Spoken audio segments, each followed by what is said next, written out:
Slăvit să fie Domnul! Amin. Amin. În vecii vecilor. Amin. Amin. Amin. Este o bucurie pentru mine să fiu din nou în mijlocul noastră. Am fost acum o lună de zile, în decembrie, am fost aici cu ocazie specială. Dar mai mult de atâta, am fost acum 3 ani de zile când am pornit un nucleu de credință care era aici, dar s-a pornit și prin noi, în casa fratelui Sebastian. Am și acum în memorie și în minte și în tabloul minții mele acele momente fericite, acele momente petrecute împreună cu câteva familii de împreună. Și m-am rugat multă vreme lui Dumnezeu să mai dea astfel de momente și astfel de clipe, pentru că sunt niște clipe pe care noi nu le putem uita. Eram acolo și făceam rugăciuni speciale pentru localitatea de aici. Și ne-am rugat cu lacrimi fierbinți și am spus: Doamne, dacă Tu voiești, Tu poți să faci ca aici să fie o oază în care multe suflete să se adapte. Ne-am rugat foarte mult și am spus: Doamne, a început un muc ca să fumege și Tu ai promis că mucul care fumegă Tu nu-l vei stânge niciodată. Amin. Doamne, aici sunt 3 stâi frânte pe care Tu ai promis că Tu nu le vei rupe niciodată. Și iată că de 3 ani de zile pe care Dumnezeu i-a rânduit să treacă în viețile noastre, atât în Las Vegas, cât în Portland, cât în alte părți, California, vedem că Dumnezeu a fost cu noi până aici. Și credem din toată inima că și Dumnezeu va fi în continuare cu această biserică. Dar sunt niște lucruri, cum spuneau antivorbitorii mei, vorbeau despre autoritatea Domnului nostru Iisus Hristos. Să știți că Domnul Iisus Hristos este un Dumnezeu care ceea ce promite și face. El niciodată nu a spus un cuvânt fără să nu se împlinească. Foarte greu unii oameni l-au putut îndupleca pe Dumnezeu să-și schimbe puțin mersul lui, dar tot mai târziu a făcut. Lui Moise îi spune Dumnezeu: dă-te la parte că vreau să nimicesc poporul acesta. Și știm istoria. Moise intervine și spune: Doamne, dacă Tu vei face lucrul acesta, ce vor spune alte popoare? Ok, Moise, hai că te mai îngădui. Dar a venit vremea pedepsirii a poporului Israel, pentru că gura Domnului a vorbit. Pentru lucrul acesta mi-aduc aminte că și Dumnezeu a vorbit că va face să fie o oază în care să fie o binecuvântare specială pentru cei din jurul acesta. Eu mă bucur foarte mult și pentru fratele Nichi, în primul rând că îl cunosc. Am mai spus cu altă ocazie, de foarte mulți ani de zile, de 30 și ceva de ani, prin scrisori. Mi-a trimis o invitație, numai nu am putut onora invitația să vin și eu în Portland, eram acolo cu dâns atunci în Portland, dacă veneam prin invitația pe care mi-a făcut-o. Dar Dumnezeu a avut un alt plan cu noi.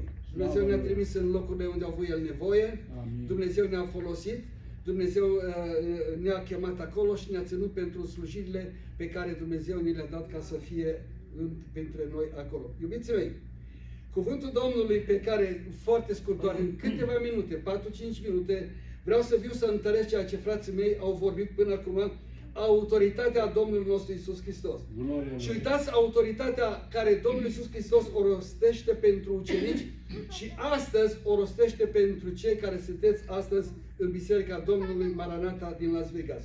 Și toți cei ce vor veni aici, cum spunea și fratele Ovidiu, au o autoritate oareșcare pe care e dată de Domnul nostru Iisus Hristos, pentru că este pusă în făgăduințele Domnului Iisus Hristos. Amin. În Ioan 17, cuvântul Domnului vine și spune: cum a trimis pe mine Tatăl în lume, așa i-am trimis și eu pe ei în lume. Cum ai trimis Tu, Tată, pe mine în lume, așa i-am trimis și eu pe ei în lume. Și cum i-a trimis? Eu însuși mă sfințesc pentru ei, ca ei să fie sfinți prin adevăr. Amin. Pilat întreabă: dar ce este adevărul? În Ioan capitolul 14 cu versetul 7 spune: eu sunt calea, adevărul și viața. Adică Iisus Hristos este adevărul. El este calea. Nu există o altă cale să vii la Dumnezeu. Nu există o altă cale să fii mântuit. Nu este o altă cale să mergi în Împărăția lui Dumnezeu decât prin Domnul nostru Iisus Hristos. Unii oameni caută în diferite forme, caută în diferite religii, caută la diferiți, icoane care nu sunt valabile pentru creștini, nici pentru Domnul Iisus Hristos, să se închine. Singurul care trebuie să ne închinăm este Domnul nostru Iisus Hristos. Domnul Iisus Hristos a spus: eu mă sfințesc pentru ei, pentru ca și ei la rândul lor să se sfințească pentru cei din jur. Amin. Adică să ne punem deoparte, să ne facem timp pentru ei. Și spune cuvântul Domnului, eu mă rog nu numai pentru ei, fiți atenți, ci mă rog și pentru cei ce vor crede în mine prin cuvântul lor. Deci toți cei ce vin aici și voi veți vesti cuvântul lui Dumnezeu, oamenii vor primi o credință pe care Domnul Iisus Hristos le-o va da în inima lor ca să se întoarcă la mântuire, să se întoarcă de la iad la veșnicie. Ne doare când auzim că sunt atâtea suflete care încă nu-L cunosc pe deplin pe Dumnezeu. Și spune cuvântul Domnului, mă rog ca toți, cum spuneau frații, să fie una. Cum Tu, Tată, ești în mine și eu în Tine. Și ei să fie una în noi pentru ca lumea să creadă că Tu m-ai trimis. Uitați-vă, iubiții mei, când vede lumea că noi suntem copiii lui Dumnezeu? În momentul când noi suntem una. În momentul când noi ne iubim. În momentul când noi ne dăm întietate unii altora, în momentul când noi ne vorbim de bine unii pe alții, Amin. în momentul când noi ajutăm pe Sfinții lui Dumnezeu, în acest moment Dumnezeu din cele preanalte ne dă harul ca să putem să fim una.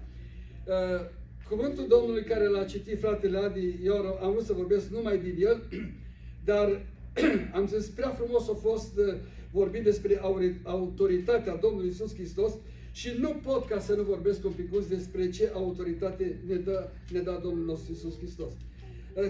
Ce psalm s-a citit când a fost a citit fratele Adi? 46 cu versetul 4. Și vreau să vă citesc cu versetul 5. Uitați ce spune cuvântul Domnului. Dumnezeu este în mijlocul vostru, în mijlocul ei, a bisericii. Vreau să vă spun că Dumnezeu este în mijlocul bisericii Maranata. Ea nu se clatină.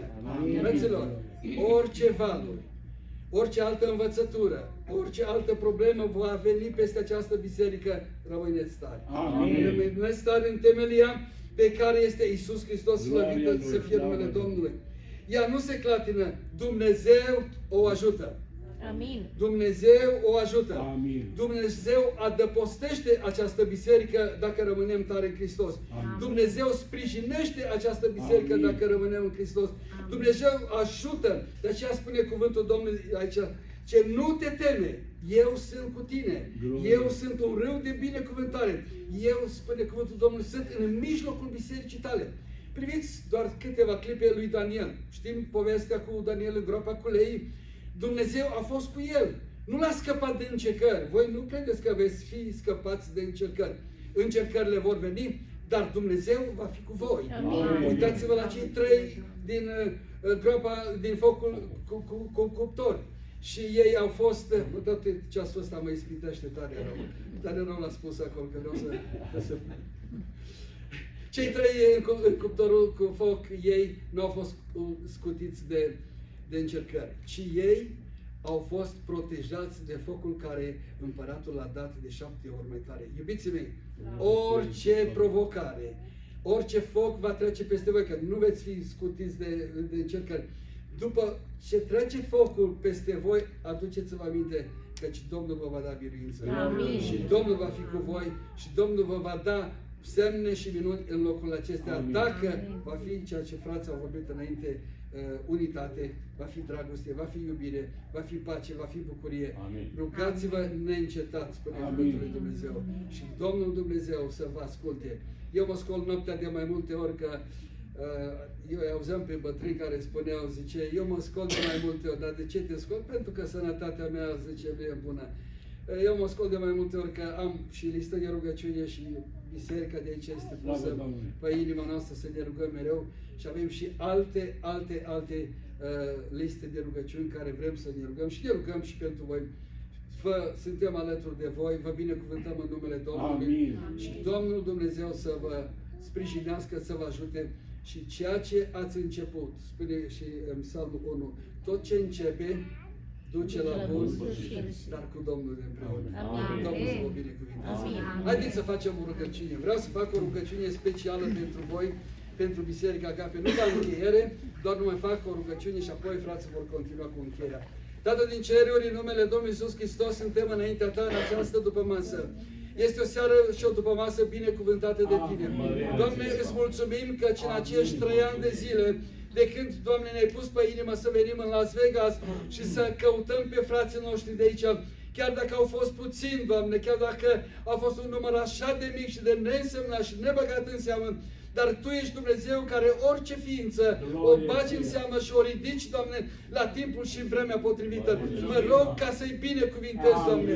Întărește-i în credință, umple de putere, unește-i în dragoste și dă-le autoritatea Domnului Iisus Hristos, pentru că în această autoritate să Te vestească pe Tine, să vestească mântuirea pe care ai trimis-o prin Domnul Iisus Hristos, să vestească iertarea păcatelor pe care ai trimis-o prin Domnul Iisus Hristos, să vestească cuvântul care ai spus că oricine vine la Tine, Tu nu-l respingi, Doamne, fiindcă Tu ai iubit așa de mult în lumea, că ai dat pe singurul Tău Fiu, ca oricine crede în Tine să nu piară, ci să aibă viață veșnică. Doamne, fă ca să fie lucrul acesta o realitate în Las Vegas. Binecuvintează pe fratele Nichi, pe fratele Sebastian și pe ceilalți frați, Doamne, și ceilalți misionari care vor veni aici să vină, să aducă mesajul Evangheliei, Doamne, și îți mulțumim în numele Lui Iisus Hristos, îi încredințăm în brațul și în mâna Ta și Tu să fii Tatăl nostru a tuturor în veci de veci. Amin. Amin. Amin.